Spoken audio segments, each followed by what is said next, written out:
Direct selling में आज से पहले अगर देखा जाए तो जो कंपनियां थी वहां पर प्रोडक्ट क्या होते थे, घटिया से घटिया होती थी, लीडरशिप घटिया से घटिया होती थी। मेरी बात समझ आ रही है? लेकिन दोस्तों इस सोच को हमारे एमडी साहब ने चेंज किया। इन्होंने क्या बोला कि हम एक बेस्ट प्रोडक्ट बनाएंगे, बेस्ट पे आउट देंगे और दुनिया को दिखाएंगे कि बेस्ट प्रोडक्ट बनाने के बाद, बेस्ट पे आउट देने के बाद भी कंपनियां बड़े लेवल पर जाती है। राइट और रॉन्ग? तो एसटीपीएस ने डायरेक्ट सेलिंग के नजरिए को चेंज किया। ये क्या था? किसी एक लीडर का एक बिलीव लेवल था। राइट और रॉन्ग? आज अगर इतने सारे लोग कामयाब हो रहे हैं, समझना मेरी बात, तो इसके पीछे भी आपके फ्रंट लाइन के लीडरों का बिलीव लेवल है कि आज छोटे छोटे प्रॉब्लम में भी बड़े से बड़े लीडर एसटीपीएस में अपने फाइटर्स के साथ खड़े रहते हैं। तो एसटीपीएस में कामयाबी रेशियो ज्यादा है या नहीं? तो दोस्तों अब के बाद आपको यह समझना बहुत ज्यादा जरूरी है कि जिन भी लोगों ने इतिहास रचा है उन लोगों ने खुद पर विश्वास किया है कि जो मैं कर सकता हूं वो दुनिया में कोई भी नहीं कर सकता। राइट? तो सबसे पहले कामयाब होने के लिए किस पर बिलीव करना पड़ेगा? खुद पर। आज के बाद अगर कोई आदमी आपको टोंच मारता है और आप टूट जाते हो, यानी आप ये समझो कि कहीं ना कहीं आपका बिलीव लेवल कमजोर है, आपको मजबूत करने की जरूरत है। मेरी बात समझ आ रही है? तो दोस्तों अगर आप खुद पर विश्वास करोगे तो आप दुनिया को जीत सकते हो। बिलीव वो चीज है जो इम्पॉसिबल को पॉसिबल बनाती है। नेपोलियन बोनापार्ट नाम जानते हो? नेपोलियन बोनापार्ट एक पहाड़ी पर गया और जब वो पहाड़ी पर गया तो जाने के बाद एक गुड़िया मिली और गुड़िया मिलने के बाद बोलती है, बेटा इस पहाड़ी पर मत जा। बोला क्यों? वाई?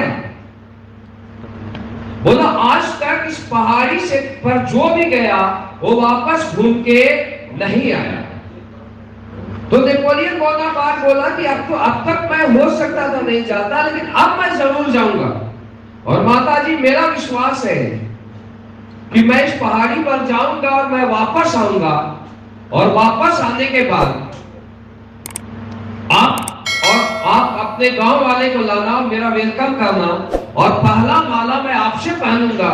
नेपोलियन बोनापार्ट इस पहाड़ी पर गया, जाने के बाद वापस भी आया और वापस आने के बाद वही बुढ़िया उसको माला से वेलकम किया और उस बिलीव लेवल के कारण नेपोलियन बोनापार्ट एक महान शासक कहलाया। This is a believe level. मेरी बात समझ आ रही है?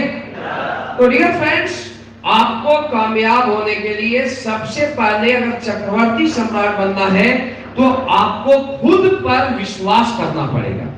जिसने खुद पर विश्वास किया है उसी ने दुनिया का इतिहास रचा है। राइट? Believe on God. आपको भगवान पर विश्वास करना पड़ेगा। दुनिया में आप एक चीज समझना, ऊपर वाले के घर में देर है अंधेर नहीं है। ऊपर वाले किसी के साथ भी भेदभाव नहीं करता है। ये बात को आप समझना। गॉड में कितनी बड़ी ताकत है, कितनी बड़ी पावर है, जिन बातों को समझना। एक आदमी होता है सर, एक आदमी 1 किलोमीटर नहीं चल पाता है और जब भगवान में उसकी असीम विश्वास होती है, कांवड़ यात्रा होता है, तो 40-40 किलोमीटर नंगे पांव चलता है। पांव में छाले पड़ जाते हैं फिर भी बाबा का जल चढ़ा के आता है। क्या है? एक बिलीव लेवल है। और जब गॉड के प्रति इंसान का बिलीव होता है तो उसमें जो उसका एनर्जी होता है, जो उसका ताकत होता है, वो कम से कम 1000 गुना ज्यादा हो जाता है। वो इम्पॉसिबल को पॉसिबल बना देता है। आप लोगों ने देखा होगा। वैसे बहुत सारे लोग बोलते मैं काम कर रहा हूं, मैं 3 साल से मेहनत कर रहा हूं, मैं 5 साल से मेहनत कर रहा हूं और 5 साल से मुझे कामयाबी नहीं मिली। दोस्तों हो सकता है ऊपर वाला आपको टेस्ट कर रहा हो, ऊपर वाला आपको और बड़ी सफलता देना चाहता हो। कितने लोग ऐसे जो डायरेक्ट सेलिंग में 5 साल से लगे हैं और उनको लगता है मैं कामयाब नहीं हुआ। या आप नए लोग वैसे ज्यादा है। वैसे जितना पुराना होगे उतना ज्यादा एक्सपीरियंस बढ़ेगा। एक मैं बात बताना चाहता हूं, इंसान जो कर्म करता है ऊपर वाला उसका फल जरूर देता है। एक स्टोरी बताता हूं, चाहे आज दे, 5 साल बाद दे, 7 साल बाद दे, आप सिर्फ अपना कर्म को करें।